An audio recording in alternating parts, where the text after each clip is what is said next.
Hello दोस्तों, इस भागती दौड़ती जिंदगी में वेदों को पढ़ पाना सबके लिए संभव नहीं। इसलिए हमारी ये कोशिश है कि हम आपको वेदों में छुपे रहस्य बताएं, जिससे ना केवल हमारी डेली लाइफ आसान हो जाए, बल्कि हम अपनी असलियत पहचान सकें और इस जन्म मृत्यु के चक्कर से छुटकारा पा सकें। हमारे पिछले वीडियो में हमने बताया था कि आत्मा का विज्ञान क्या है, हम कौन हैं। अगर आपने वो वीडियो नहीं देखी है तो ऊपर आई बटन पे क्लिक करके आप हमारा पुराना वीडियो देख सकते हैं। मैं आपसे रिक्वेस्ट करूंगी कि पहले आप वो वीडियो देखिए, क्योंकि इस सीरीज में आने वाली सभी वीडियोस एक सीक्वेंस में चलेंगी। इस सीरीज में आत्मा का ज्ञान, पुनर्जन्म, अच्छे बुरे कर्म, परमात्मा, इस संसार का स्वभाव, इन सभी टॉपिक्स पे चर्चा करेंगे। अगर आपने हमारा चैनल सब्सक्राइब नहीं किया है तो अभी सब्सक्राइब कर लीजिए और नोटिफिकेशन ऑन कर लीजिए, ताकि इस सीरीज की कोई भी वीडियो आपसे मिस ना हो। चलिए अब आज का टॉपिक शुरू करते हैं। आज हम बात करेंगे कि वेदों में आत्मा के स्वरूप के बारे में क्या बताया गया है। दोस्तों, वेदों में आत्मा को आत्म प्रकाशित बताया गया है, जो यह दर्शाता है कि आत्मा अपने आप में प्रकाशमान है। यह जन्म और मृत्यु से परे है और इसका कोई आरंभ या अंत नहीं होता। समय और स्थान की सीमाओं से भी परे है। आत्मा हर स्थिति में स्थिर और अपरिवर्तनीय रहती है। श्रीमद् भागवत महापुराण में कुल 12 सर्ग हैं। उसमें 11वें सर्ग के 28वें अध्याय के 35वें श्लोक में यह कहा गया है कि आत्मा अजर है, अमर है और अविनाशी है। श्रीमद् भगवद गीता में भी दूसरे अध्याय के 20वें श्लोक में यह कहा गया है कि जो आत्मा शरीर में है वह न जन्म लेती है और न मरती है।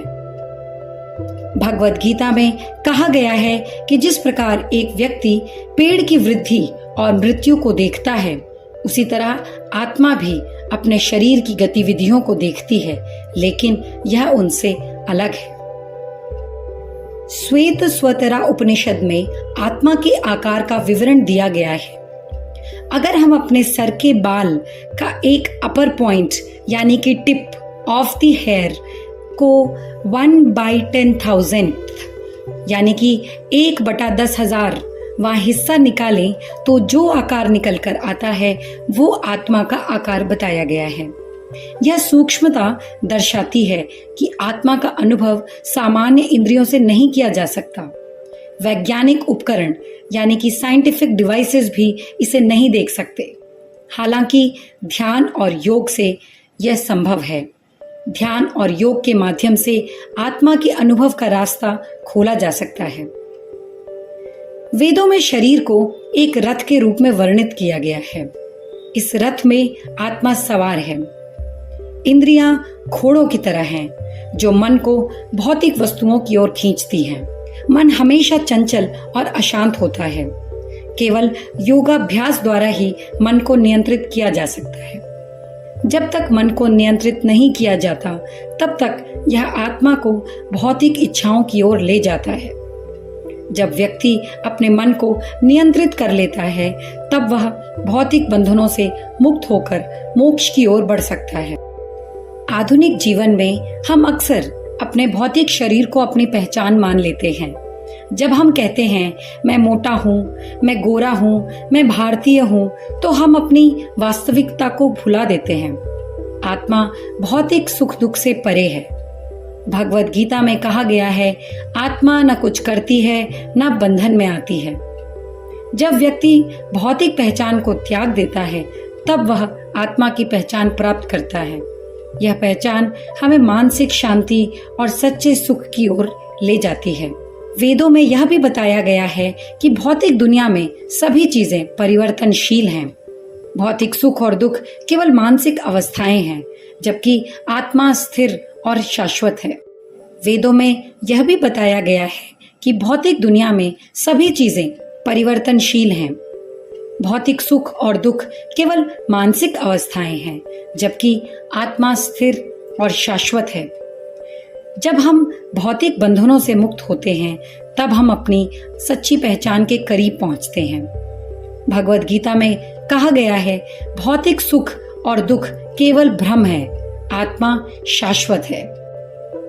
इस प्रकार वेदों का संदेश यह है कि हमें आत्मा की सच्चाई को समझना चाहिए और भौतिक पहचान से ऊपर उठना चाहिए।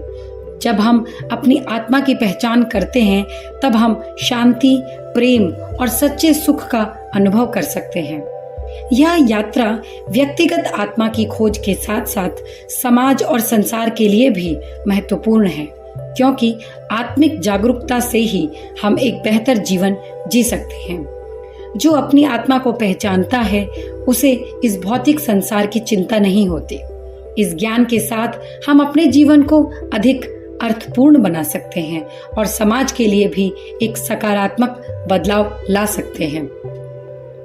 इस वीडियो में इतना ही दोस्तों, मिलते हैं अगले वीडियो में जिसमें हम चर्चा करेंगे आत्मा के स्वभाव की और परमात्मा से उसके संबंध की। Thank you.